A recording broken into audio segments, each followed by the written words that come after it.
every penny that you pay into rent, you will never see again. In terms of the American dream, I think that we have to adjust. We want to have economic stability. We want to be able to provide for our families first, for our unit, and help them grow in terms of education and equity and things of that nature. So it's not that it's dead, it's that it's a total different outlook than it was maybe 40, 50 years ago. Hello, everybody. Welcome to another episode of Lessons to Legacy, where we talk about lessons and what, set up the legacy. Yes. Yeah. In this case, we're talking about housing. We have a very important question. I think myself in my personal life, I'm asking, but of course, many people, maybe older than me, maybe younger than me in different stages of life, are definitely asking economically.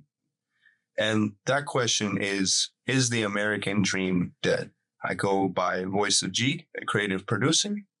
And today I'm joined with my co-host, of course, my father, the original G, Mr. Fabio Gomez, a very knowledgeable expert in the housing market today. So is the American dream dead?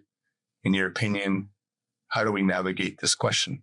Well, I wouldn't say that it's dead. I think that it's changed. What the American dream used to be maybe 50, 60 years ago is different. What it was 20 years ago.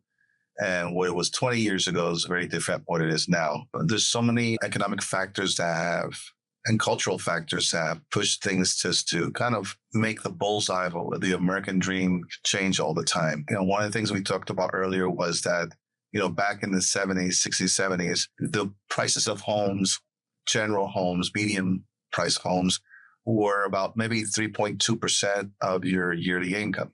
That was the size of the price. Now it's more than 5 times your income. That's the house you can afford in terms of affordability. That has changed the culture of economics. There's a culture involved with economics. Everybody teaches, your kids, home ownership is the way to go always. But for the first time in my life, professional life, I've been hearing some other voices and saying that, hey, listen, just rent all your life and then just invest in the stock market. Which, when they talk about, for example, the difference between whole life insurance and term life, people say, no, term life is cheaper. Just get it and then invest the rest. And so, but the thing is, home ownership has the unique quality of having a tax benefit. The other thing is you're building your own equity. When you're renting, you're paying someone else's equity. That's every penny that you pay into rent, you will never see again. In terms of the American dream, I think that we have to adjust. We want to have economic stability. We want to be able to provide for our families first, for our unit, and help them grow in terms of education and equity and things of that nature. So it's not that it's dead. It's that it's a total different outlook than it was maybe 40, 50 years ago. Some of us are waiting for interest rates to change, waiting for the right price to go down, to see on Zillow and all these different apps. In your opinion, is it wise for you to just kind of wait for things to get better, or should you maybe get more knowledgeable before you make a decision? Like, how does a first-time home buyer, navigate the situation? Or what tips can you give that first-time home buyer? That is a great question if you are a first-time home buyer. The thing is that nowadays, difference between 20, 30, 40 years ago, the home buyer now has so much information thrown at them through YouTube, through TikTok, through Instagram. Before, it was just your mom, your dad, your neighbor, your brother. Those were your source of information. And now with the onset of technology, you have all of these platforms. And I'll tell you something, Zillow gives you information, but let's not sugarcoat it. Zillow, the sole purpose of Zillow is to gain referrals to realtors. Zillow was created for the sole purpose of providing leads to realtors. That's why it says it's free. Well, because when you register your phone number, your email, your name, was a price range, guess what? You're going to get calls. People don't say, oh, I saw that you were looking in this house. So, but in terms of information, there's so much information. There's overabundance of information, but also there's also misinformation. So generally speaking, the first step is numbers. It's not how pretty the house is. So it's the numbers. What are the numbers looking like? What kind of down payment? What kind of credit score you have? What kind of income? So I was saying that pre-qualification is step one, even before you start looking at houses. See what you can afford. Because what's going to happen, you're going to go Zillow or even contact with a realtor, say, I want to look at houses for $500,000. Unless you've had the experience of having a duffel bag full of $500,000, the concept of $500,000 doesn't really mean anything. I always tell people, what's more real, $500,000 or $3,014.22? That's more, it's more tactile. You can understand that number much better. And so, one of the first steps of doing this is you're going to do the research, but it's good to be doing the research with a knowledgeable expert locally. And one of those myths or questions that I've been pondering about is definitely that 20% myth. Like, is it in 2025 and going forward still realistic, still something that's valid, that you need at least, that 20% down payment in order to start making payments? Can you do less? Can you do more? Yeah. What you're thinking? Yeah. The common phrase of the 20% is only because that eliminates mortgage insurance. Mortgage insurance is an insurance policy that the mortgage bank puts on you in case of foreclosure. It makes sure it recoups all their expense and all the money involved in reselling the property after a foreclosure. So it's an insurance policy put on you. You pay for it, but the benefit is to the bank. And so, yes, you can buy with less. You can buy with 10. You can buy with 5. You can buy with 3. You could actually buy with a 1% down payment. Actually, there's a down payment assistance that you don't have to pay anything down payment. The thing is, it sounds great, and some people really take advantage of these things, but these are not the types of loans where you're going to be paying the lowest rate possible, because you have either a second mortgage, which is the down payment, or you have a lien on the house. It's not a mortgage is a lien, so a lien is not necessarily a bad thing. But you have the down payment. Let's say they gave you $10,000, $15,000, $20,000 to buy a house. That lien is against the house, and so yes, you didn't with 20%, but there's other factors that take an advantage. So yes, the answer is you can buy with a lot less than 20%. You can buy with 5 or 10. Most people who are buying first-time home buyers, they're buying with 3.5% down payment. So like a $200,000 home, you're putting $7,000. So yeah, it is a myth, but there's a reason behind it. When you're paying 20% down payment on a conventional loan, there is no mortgage insurance. And can you tell us a little bit about your personal home buying experience? Maybe some things that you didn't take into account and at the beginning, and maybe you had a lesson learned, or maybe tips and tricks as you're making your rounds around the neighborhoods and seeing different homes. What tips or tricks can you give? First time? My first home that I bought was here in Orlando, in an area called Meadowwoods, with a really nice house with a pool. And the first thing is they talk about motivational speaking and motivational speakers and things like that about your why. You have to know exactly what is it you want, where is it that you want to buy, what purpose, if you want to be in a place where there is a very low crime rate, or have excellent schools, or because it's closer to work, or closer to an expressway that takes you to work, or just because it's closer to family members, things like that. And that has to be part of the factor of determining, where you want to live. So in our case, we saw a lot of homes. I ended up buying the home in Meadowwoods. It was affordable. It was a nice area.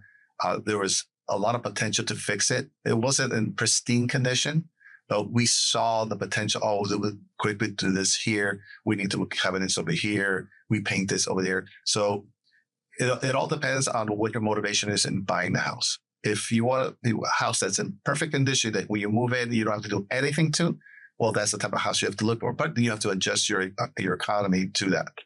Right. That's a great response there. And thank you. Yeah, of course. And I know that we've spoken about this before as well, briefly, but what are some rule changes? I know that as you're seeing homes, is it true that you now need to have paperwork signed with a realtor, or, what kind of rule changes have been? Yeah. So prior to August 2024, if you approached me on the street, hey, I heard about you. You're a great realtor. I want to see some homes. Can we go out see some homes? First thing I'll do is, are you pre-qualified? And it was like, yeah, I already got pre-qualified. I said, excellent. What zip codes, square footage, thing like that. We narrowed from 20 houses, we narrowed down to 3 or 4. Let's go today, look at 3 or 4 houses, and we just go see them. If you fall in love with one of the houses, you want to put an offer in, then we negotiate with the seller in terms of price, closing costs, things like that. Nowadays, if you see a bunch of houses on Zillow and you say, you want to see these homes I saw on Zillow, there's an agent, or you have a cousin who has a friend who has a neighbor that uses realtors really good. You contact the realtor, say, hey, I have these 3 houses I want to take a look at this weekend. Excellent. I need you to sign this document right off the bat. In fact, if you don't do that, the realtor's probably not living up to the correct rules and ethics needed.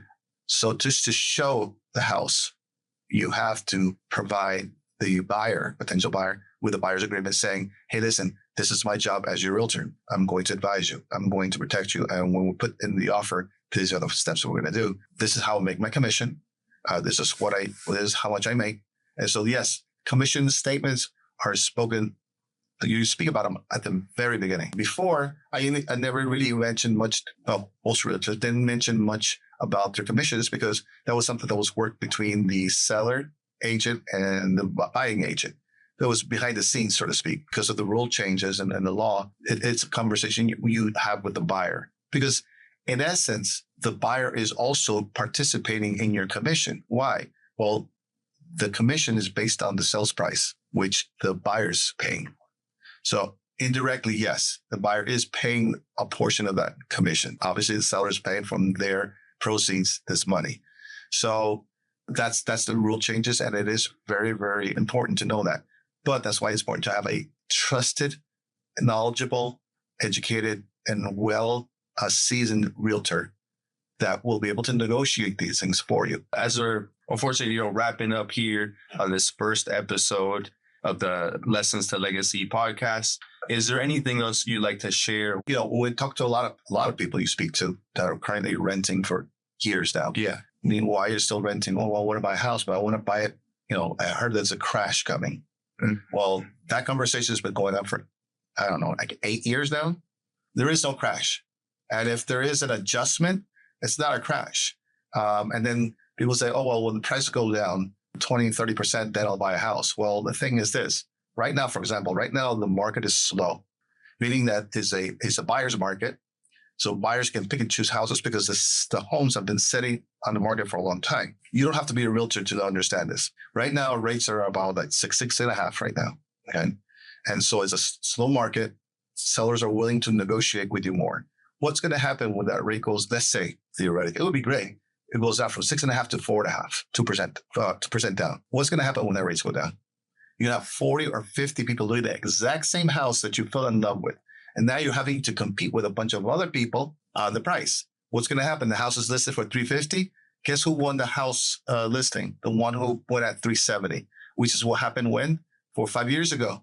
Prior to COVID, the houses were listed for $300, and you had all these people coming down from New York, New Jersey, who had an extra $100,000. Hey, I'll pay $40,000 above asking, $50,000 above asking, $10,000 above asking. I'll close in 10 days cash. Why? Because the rates were so low. There was so much competition. So right now it's a great moment to buy because you're going to have less competition. It's strategic.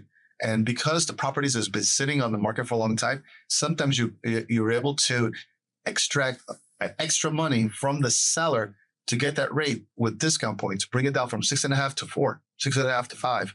So you're saving a lot of money, and you're not having to compete with 40, 50 people, because people got frustrated back then because they kept on looking at a house and, I fell in love with this. Oh, it's already in a contract.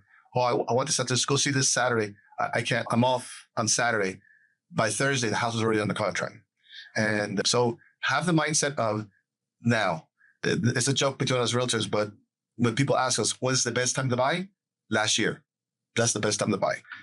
You couldn't buy last year, let's buy now. Date the rate, but marry the house.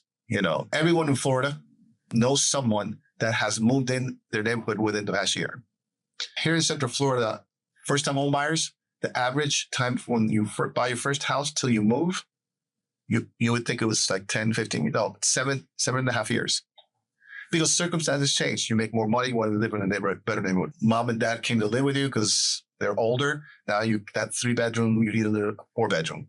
You got a couple of kids, and well, now we're going to go 5-bedroom. Then the 2 kids go off to college. Now you don't need that 5-bedroom anymore. Just go to a 3-bedroom. Mom and dad, they are along with us. They earn their wings. Well, we don't need the 3-bedroom anymore. It's just us 2. We're going to retire soon. Let's just go to a 1-bedroom or 2-bedroom condo. So, especially in Central Florida, there's so many changes. That you got a job in Orlando, and 4 years from now, you have an incredible opportunity to work in Tampa. You got to sell your house. It's temporary. Dating is temporary. The rate doesn't have to, if it's a 7%, if it's 6.5%, it's 6%, you don't have to stay with that mortgage for 30 years. Wait till the rates come down. You have more equity, because when you bought the house, it was a 5% down payment. Now you have 30% equity in the property. Guess what? That rate's going to be lower. And when rates eventually, because they fluctuate. When rates go down, boom, refinance right away. Well, thank you again for this conversation. Easing our anxieties. The American dream has changed, but it's not dead. Thank you for tuning in to another episode of Lessons to Legacy. We'll catch you next time on episode 2. Later.